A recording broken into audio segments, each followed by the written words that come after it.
Milk thistle, artichoke, castor oil, Apple cider vinegar, Apple juice, lemon juice, acupuncture, yoga, क्या ये सब gall bladder stone को dissolve कर सकते हैं? क्या ये आपकी गॉल ब्लैडर की समस्या को जड़ से मिटा सकते हैं? नमस्कार, मैं डॉक्टर शालीन दुबे, अपोलो हॉस्पिटल नवी मुंबई से। चलिए आज ये आपको बताने की कोशिश करता हूं कि क्या home remedies gall bladder stone के लिए काम करती हैं।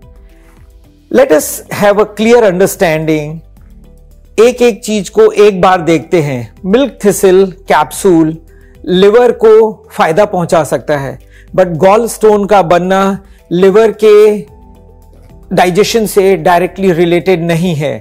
सो studies have clearly suggested that milk thistle has got no role, no proven benefit in gallbladder stone. Castor oil is a big no-no. There is no study which has supported the role of castor oil, and if it is taken without a prescription, it might sometimes cause very harmful effects to a different subgroup of patients. Castor oil से काफी loose motion होता है और कभी-कभी intestine की walls को क्षति भी पहुंचती है। Again, a very in thing Apple cider vinegar, ऐसा लगता है जैसे सब चीज के लिए एक अमृत की बूटी आ गई है। Any problem take apple cider vinegar. Dear friends, as there is a saying in Hindi, अति किसी भी चीज की अच्छी नहीं होती है। Same way apple cider vinegar has got no proven role in bile digestion और in any modification of gall bladder stone. So lime juice, apple cider vinegar, yoga. Now yoga is a wonderful thing. It keeps all of us healthy. It keeps all of us fit. But yoga is a way of life. It is not a remedy for gallbladder stone. There is no asana which you are gonna do and it's gonna take out your gallbladder stone and bring it out of your body. It is a different system. Acupuncture, the less I say, the better it is. It is a way of treatment for different problems. But believe me, certainly not for gallbladder stone. तो क्या काम करता है gallbladder stone में? कैसे बनता है ये gallbladder stone? ये जानने की थोड़ी कोशिश करते हैं। gallbladder stone या gallbladder में stone, पित्त की थैली में पथरी, बड़ा ही कॉमन टर्म है। पित्त और बाइल, ये वर्ड सुनते ही सब लोग बहुत ही आश्चर्यचकित हो जाते हैं। सबको ये रहता है कि अगर गॉल ब्लैडर स्टोन के लिए सर्जरी कर दी और मेरे पित्त की थैली निकाल दी तो आगे मेरे डाइजेशन का क्या होएगा, मेरे खान पान का क्या होएगा। ऐसा नहीं है क्या कि पित्त बहुत ही इंपॉर्टेंट जूस है, बहुत ही इंपॉर्टेंट डाइजेस्टिव जूस है? ये बिल्कुल सही है। बाइल और पित्त is a very important digestive juice दोस्तों, बट बाइल या पित्त का गॉल ब्लैडर से कोई डायरेक्ट कनेक्शन नहीं है। डेली हमारा शरीर 1.5 लीटर बाइल या पित्त लिवर में बनाता है और वहां से वो डक्ट्स के थ्रू नीचे आता है और डाइजेशन सिस्टम में काम करता है। और ये प्रोसेस, ये प्रक्रिया गॉल ब्लैडर निकालने के बाद भी सेम तरह से चलती है। सिर्फ और सिर्फ एक फर्क पड़ता है गॉल ब्लैडर निकालने के बाद से, और वो ये है कि हमें ज्यादा फैटी और फ्राइड चीजें खाने में तकलीफ होएगी, जो मैं ये मानता हूं बड़ी अच्छी बात है। आपकी सेहत अच्छी रहेगी और आप फ्राइड और फैटी फूड कम खाएंगे।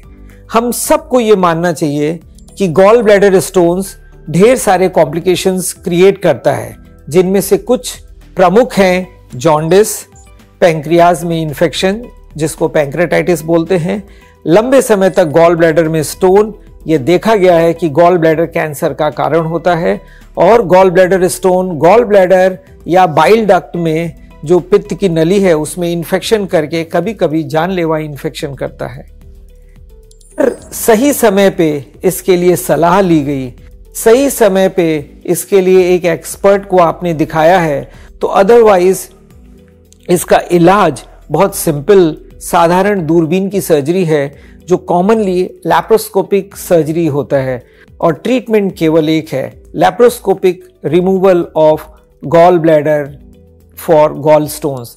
There is no treatment like removal of only gall stones, क्योंकि गॉल स्टोन्स बनने का कारण गॉल ब्लैडर है और उसके रीजंस बहुत अलग अलग हैं।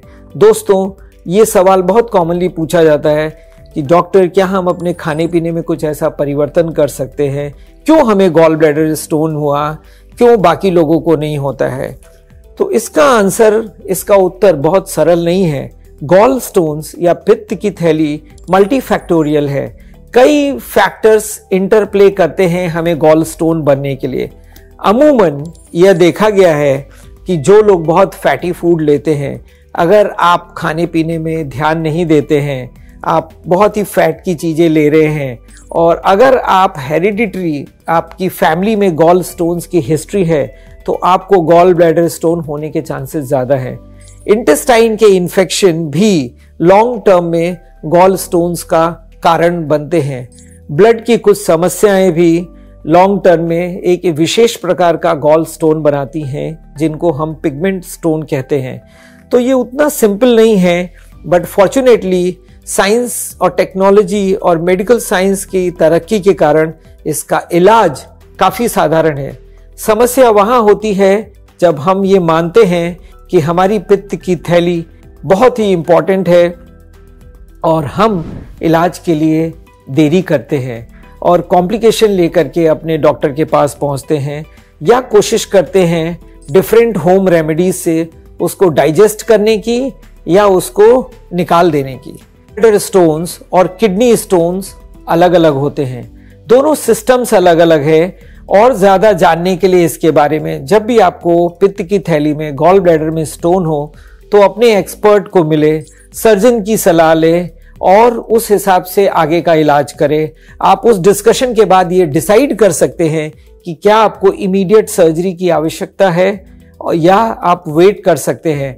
आप कब सर्जरी प्लान कर सकते हैं, सर्जरी के प्रॉज एंड कॉन्स क्या हैं, बट उसका घर पे और घरेलू चीज़ों से इलाज करना ये बिल्कुल भी सही उपाय नहीं है। तो आई थिंक सो आप सब लोग ये समझ गए होंगे। योगा करिए, अच्छा खाना खाइए, फैटी चीज़ें कम खाइए, स्वस्थ रहिए, लेकिन गॉल स्टोन्स या पित्त की थैली में पथरी की डायग्नोसिस के बाद अपने सर्जन को ज़रूर मिलिए और उनकी सलाह लीजिए। धन्यवाद।